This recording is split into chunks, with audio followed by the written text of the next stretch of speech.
दोस्तों कैसे हैं आप। उम्मीद है आप लोग ठीक होंगे। दोस्तों हाल ही में कायद-ए-आज़म मोहम्मद अली जिन्ना पर प्रोफेसर डॉक्टर इश्तियाक अहमद साहब की एक किताब सामने आई है, जिन्ना की कामयाबी, नाकामी और तारीख में किरदार। प्रोफेसर डॉक्टर इश्तियाक अहमद साहब जो हैं ये स्टॉकहोम यूनिवर्सिटी में सियासियात के प्रोफेसर एमरिट्स हैं और कई किताबें लिख चुके हैं, और जिनमें से ये तीसरी किताब है गालिबन जिसका उर्दू में तर्जुमा हुआ है। एक पंजाब से मुतालिक किताब है, एक पाकिस्तान में फौज के किरदार के हवाले से किताब है, और तीसरी किताब इनकी है जिन्ना के हवाले से। आपने इनके मुख्तलिफ इंटरव्यूज वगैरह देखे होंगे इस किताब के हवाले से। मैंने ये किताब पढ़ी तो मैंने ये सोचा कि इस किताब के जो मंदरजात हैं जो इस किताब में बयान किया गया है उसके बारे में मैं आपको बताऊं। वैनगार्ड ने ये किताब छापी है, अगरचे इसकी कीमत बहुत ज्यादा है, लेकिन हो सकता है कि शायद कोई डिस्काउंट पे आपको मिल जाए। बहरहाल, तो अगर हम इसका पहला बाब देखें इस किताब की तरफ आते हैं, और इसके मुतरजम हमजा अरशद साहब हैं। इसका जो पहला बाब है जिन्ना की तारीख में किरदार, तज्जिए की तकसीम, तो शुरू के अंदर ये कायद-ए-आज़म मोहम्मद अली जिन्ना के हवाले से जो मुख्तलिफ जो उनके समाने निगार हेक्टर वॉलटिव है या स्टैंडर्ड वॉलपट है या और लोग जो हैं उन्होंने जो कायद-ए-आज़म के मुतालिक या मोहम्मद अली जिन्ना के मुतालिक लिखा है उसका जिक्र करते हैं, और फिर उसके बाद कहते हैं कि किस तरीके से ये कायद-ए-आज़म के जो है उन्होंने खराज तहसीन पेश किया उन मुसन्निफीन ने। फिर उसके बाद कांग्रेस की सख्त मुखालफत का सामना जो है वो जिन्ना को करना पड़ा, और 1920 में ये कहते हैं कि कांग्रेस जो है एक अवामी जमात थी, जबकि जो है वो मुस्लिम लीग जो थी वो अशराफिया की एक जमात थी। बहरहाल, तो उसके बाद इनका जो बुनियादी मुकदमा है इस किताब के अंदर वो दो तीन बातें मैं वाज़ेह कर दूं। पहले ही बाब में मैं खुद भी पढ़ के बता सकता हूँ, लेकिन कॉपीराइट्स का मसला है तो बहुत सारी चीजें हम इस किताब में से पढ़कर इलेक्ट्रॉनिकली रिकॉर्ड नहीं कर सकते, इस पर सिर्फ तबसरा कर सकते हैं। अगर आप खुद ये किताब पढ़ेंगे तो आपको अंदाजा हो जाएगा। तो पहले बाब में फारूक अहमद डार साहब, इनका जो बुनियादी मुकदमा है वो ये है, दो बुनियादी बातें हैं इश्तियाक अहमद साहब की इस किताब में। पहली बात ये है कि डॉक्टर आयशा जलाल का जो एक नजरिया है सोल स्पोक्समैन में, उन्होंने जो पेश किया कि कायद-ए-आज़म मोहम्मद अली जिन्ना ने तहरीक पाकिस्तान या पाकिस्तान का जो नजरिया है वो एक तरह से एक ब्लैकमेलिंग के हथियार के तौर पर इस्तेमाल किया। जब उन्होंने ये देखा कि कांग्रेस जो है और अंग्रेज जो है वो मुसलमानों को उनके जो राइट्स हैं इंतखाबी और सियासी हुकूक वगैरह देने के लिए तैयार नहीं है, तो कायद-ए-आज़म मोहम्मद अली जिन्ना ने सियासी हथियार के तौर पे, सियासी हरबे के तौर पे पाकिस्तान को इस्तेमाल किया। और जब उनको मौका मिला कि अगर उनको उसी टेरिटरी के अंदर, उसी जोग्राफिया के अंदर रह करके मौका मिल रहा था, जैसे 1946 में कैबिनेट मिशन प्लान में हुआ, तो उन्होंने वो विड्रॉ कर लिया अपने पाकिस्तान के नजरिए से। डॉक्टर इश्तियाक अहमद जो इस नजरिए से इत्तेफाक बिल्कुल भी नहीं करते। वो ये कहते हैं कि नहीं, ऐसा नहीं है, बल्कि इनका बुनियादी मुकदमा ये है कि कांग्रेस ने जो है वो मुतादिद मौके पर कायद-ए-आज़म मोहम्मद अली जिन्ना को जो है ताउन की पेशकश की, लेकिन कायद-ए-आज़म मोहम्मद अली जिन्ना जो थे ये शुरू से ठान चुके थे कि उन्होंने मुसलमानों का ही सिर्फ अजीम लीडर बनना है, और वो एक पाकिस्तान को लेना है और पाकिस्तान के नाम का एक मुल्क आजाद कराना है। तो उस मुल्क की आजादी के लिए उन्होंने शुरू ही से काम किया। उन्होंने कोई पाकिस्तान के नारे को या पाकिस्तान के नाम को हथियार के तौर पर इस्तेमाल नहीं किया। तो जहां तक पहली बात है कि कांग्रेस ने जो है वो कायद-ए-आज़म को कई मौकों पे पेशकश की, तो उसका जिक्र पहली बाब में ये फारूक अहमद डार साहब की किताब है Jinnah's Pakistan formation and challenges of a state. इसमें फारूक अहमद डार साहब के ये तीन बातों का जिक्र करते हैं, और उसी बुनियाद पर ये आगे किताब के अंदर भी गुफ्तगू इसके अंदर करते हैं। ये कहते हैं कि 1940 में कांग्रेस के सदर जो थे सुभाष चंद्र बोस जो थे, इनको जो है वो जिन्ना को उन्होंने आजाद भारत के पहले वजीर आजम बनने की पेशकश की, लेकिन जिन्ना ने उससे इनकार कर दिया। मजे की बात यह है कि ये कहते हैं कि सुभाष चंद्र बोस ने कहा कि जिन्ना अगर तकसीम के मंसूबे से और तकसीम के फैसले से दस्तबरदार हो जाए तो हम आजाद भारत का उनको पहला वजीर आजम तस्लीम कर सकते हैं, लेकिन जिन्ना ने इस पेशकश का जवाब नहीं दिया, जैसे कि वो इश्तियाक अहमद साहब का दावा है। मजे की बात यह है कि इस हवाले को दर्ज करते ही, पहले हवाले को दर्ज करते ही ये क्या करते हैं कि ये ब्रैकेट के अंदर लिख देते हैं कि ये बात गलत है, क्योंकि बॉस की सदारत जो थी कांग्रेस की वो 1939 में खत्म हो गई थी। अब ये बात मेरी समझ से बाहर है कि खुद ये बात इनको पता है कि 1939 में बॉस की सदारत खत्म हो गई थी, और फारूक अहमद डार साहब ने ये गलत हवाला दे दिया, लेकिन उसके बावजूद जो है ये अपनी बात की तायद में कि कांग्रेस जो है वो ताउन की पेशकश कर रही थी जिन्ना को, ये फिर भी वो गलत हवाला पेश करते हैं और खुद लिखते हैं कि वो गलत हवाला है, लेकिन वो पेश कर देते हैं उसकी बात में। दूसरी बात ये कहते हैं कि चक्रवर्ती राजगोपाल आचार्य ने मुस्लिम लीग को पेशकश की कि वजीर आजम और बल्कि अपनी मर्जी की काबीना भी जो है वो पेशकश वो बना सकते हैं अगर वो चाहें तो। कांग्रेस ने ये पेशकश की जिन्ना को, लेकिन मजे की बात ये कि वो ये नहीं बताते कि राजगोपाल आचार्य का जो ये फार्मूला है ये कांग्रेस के बड़े जो है वो पहले ही मुस्तरद कर चुके थे। और इस हवाले से अगर आप मौलाना अबुल कलाम आजाद की किताब पढ़ें, इंडिया वंस फ्रीडम, या डॉक्टर ताराचंद को पढ़ें जो तहरीक आजादी है उनकी किताब है, और जो भारतीय मुसन्निफीन ने जिन्होंने किताबें लिखी हैं तकसीम के हवाले से, तो आपको ये बताएंगे, उसके अंदर ये वाज़ेह लिखा होगा कि राजगोपाल आचार्य जो थे ये जो भी उन्होंने फार्मूले की बात की थी वो उन्होंने अपनी जाती हैसियत में की थी, और कांग्रेस के जो बड़े थे उनमें उनकी हिमायत उनको हासिल नहीं थी। तो इसका मतलब है कि वो भी जाती हैसियत में पेशकश थी, तो जिन्ना उसको जाती हैसियत में पेशकश को कैसे कबूल कर सकते थे।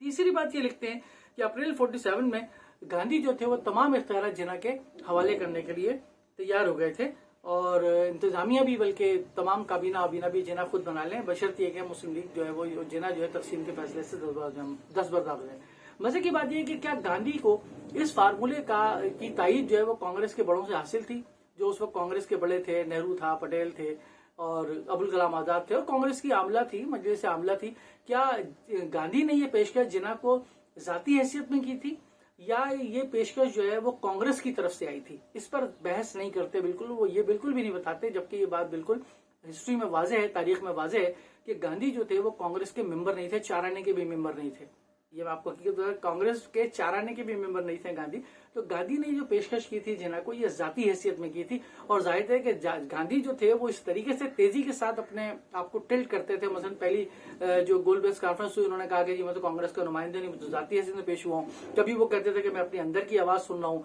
कभी जो है वो तहरीके मवालात शुरू करते थे तो एकदम खत्म कर देते थे, तो कभी तहरीके खिलाफत शुरू करते थे तो एकदम खत्म कर देते थे, तमाम लोग हैरान और परेशान हो जाया करते थे। तो गांधी की फकत महात्मा गांधी की बात का भरोसा करना जिन्ना के लिए किस हद तक काबिल कबूल था, ये अप्रैल 1947 की बात है, जबकि जुलाई 1946 में कांग्रेस जो थी वो कैबिनेट मिशन प्लान से उलट कर हो चुकी थी, और अबुल कलाम आजाद के अल्फाज में अगर कहें तो ये हिमालय जैसी गलती थी उनकी कि उन्होंने जो है वो कांग्रेस की सदरत जो है वो अबुल कलाम आजाद ने हवाले की किसके, नेहरू के। वो कहते हैं हिमालय जैसी गलती थी, और वो बल्कि वो ये भी बताते हैं कि गांधी जो है वो किस तरीके से माउंटबेटन के आने के बाद वो किस तरीके से पटेल और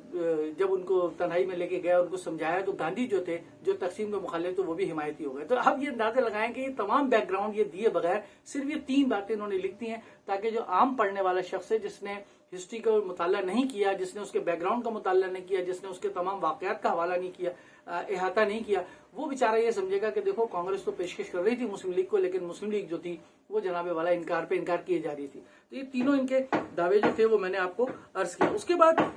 ये डॉक्टर आयशा जलाल के हवाले से बात करते हैं कि आयशा जलाल जो है वो ये कहती हैं कि 1930 के बाद जिन्ना ये चाहते थे कि वो एक तो मुस्लिम लीग के लीडर बने और मुसलमानों के लीडर बने, और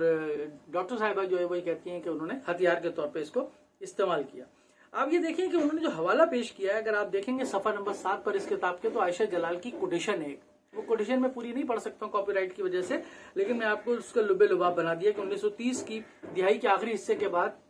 उनकी फिक्र का मरकज ऐसा बंदोबस्त करना था कि अंग्रेज जब रुखसत हो जाए तो उसके बाद इख्तियारात में शराकत दारी की जा सके, या ब्लैकमेलिंग के तौर पे जिन्ना जो है वो इस्तेमाल कर रहे थे। कोटेशन दी है उन्होंने लियाकत उनकी आयशा जलाल की। मजे की बात यह है कि इससे जो नतीजा निकालते हैं डॉक्टर साहब, यानी इस कोटेशन से जो नतीजा निकालते हैं डॉक्टर साहब, वो उस कोटेशन में कहीं भी मौजूद ही नहीं है। वो बात आयशा जलाल की कोटेशन में मौजूद ही नहीं है जो वो नतीजा निकालते हैं। नतीजा वो ये निकालते हैं कि डॉक्टर आयशा ये नतीजा निकालती हैं कि कांग्रेस का मुस्लिम लीग के साथ मसावी बुनियादों पर शराकत से इंतजार था, पंजाब और बंगाल की मजहबी बुनियाद पर तकसीम, चुनाचे पाकिस्तान का ये 22 बना। फिर वो ये कहते हैं कि मुसलमानों को जब वाहिद तर्जुमान बनना था तो जाहिर है कि जिन्ना चाहते थे कि कांग्रेस का वाहिद मुसलमानों का वाहिद तर्जुमान बने, तो इसलिए जो है वो शराकत इख्तियार का मुआहिदा जो है वो जिन्ना से नहीं चाहते थे। तो बहरहाल अगर आप देखेंगे तो मैंने तो खैर अभी पहले बाब में भी खत्म नहीं किया, पहले बाब में भी बेशुमार चीजें इसके अंदर है और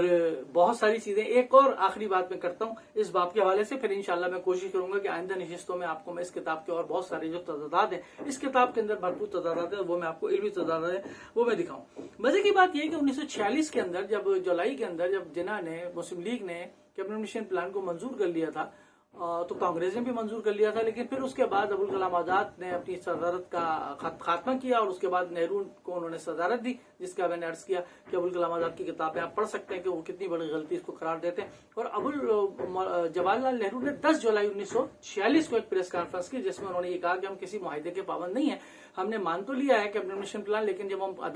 हुकूमत में जाएंगे तो हुकूमत में जाकर हम अपनी मर्जी की इंटरप्रिटेशन करने के लिए तैयार होंगे। और ये सिर्फ जवाहरलाल नेहरू का नजरिया नहीं था बल्कि गांधी का भी यही नजरिया था, जिनके बारे बारे में ये लिख कर आए कि वो जिन्ना को पेशकश कर रहे हैं, तो उनका भी ये नजरिया था कि हम अपनी मर्जी से इसकी इंटरप्रिटेशन करेंगे और चाहे तो हम इसको रद्द भी कर सकते हैं। मजे की बात यह है कि एक हल्का सा इशारा करते हैं सिर्फ डॉक्टर साहब, और ये कहते हैं कि ये असल में मसला जो है ये कि कैबिनेट मिशन प्लान को कांग्रेस ने नामंजूर कर दिया था, इसलिए तकसीम की जिम्मेदार कांग्रेस है, जिन्ना नहीं है। ये मसला जो है वो 1960 की दिहाई में जो है वो कुछ पाकिस्तानी में जो है वो सोशलिस्टों ने और इश्तराकियों ने जो है वो उठाना शुरू किया, और इसका हवाला वो देते हैं जाहिद चौधरी का, जो पाकिस्तान कैसे बना की 2 जेल है, वो उसका हवाला देते हैं कि उन्होंने ये बात लिखी, और इसके अलावा किसी इश्तराकी का हवाला नहीं देते कि 1960 की दिहाई में किस इश्तराकी ने इसको इस्तेमाल करना शुरू किया। मुझे अफसोस ये है कि डॉक्टर इश्तियाक अहमद साहब ने अबुल कलाम आजाद साहब की किताब नहीं पढ़ी, डॉक्टर ताराचंद साहब की किताब नहीं पढ़ी, जिसमें वो ये वाज़ेह तौर पर देख सकते थे कि 1946 के अंदर, या जसवंत सिंह की किताब जो आई थी वो नहीं पढ़ी इन्होंने, जिन्हें इतिहास तकसीम तक, और बहुत सारी किताबें हैं जो वहां लिखी गई हैं, हिंदुस्तान में लिखी गई हैं। और जब वो गैर जानिबदार कोई मुसन्निफ लिखता है तो वो ये वाज़ेह तौर पे बताता है इन किताबों के अंदर कि नेहरू थे जिन्होंने सबुटास किया कैबिनेट मिशन प्लान को, और वो बहुत अच्छा मौका था कि एक बड़ा अच्छा मौका था। अबुल कलाम आजाद से लेकर जसवंत सिंह साहब तक लिख रहे हैं, लेकिन ये लिख रहे हैं कि पाकिस्तान के अंदर सिर्फ सोशलिस्ट जो थे उन्होंने इस बात को उछाला और जिन्ना को मासूम करार देने की कोशिश की। तो मेरा इनसे ये सवाल है कि अबुल कलाम आजाद क्या सोशलिस्ट थे, डॉक्टर ताराचंद क्या सोशलिस्ट थे, जसवंत सिंह क्या सोशलिस्ट थे, तो बीजेपी में थे। तो आप यह देखें कि क्या किस तरीके से इन्होंने टिल्ट किया है, किस तरीके से इन्होंने ट्विस्ट किया इस किताब के अंदर। इंशाल्लाह आइंदा आने वाली नशिस्तों में इस किताब के हवाले से गुफ्तगू मजीद जारी रहेगी। शुक्रिया।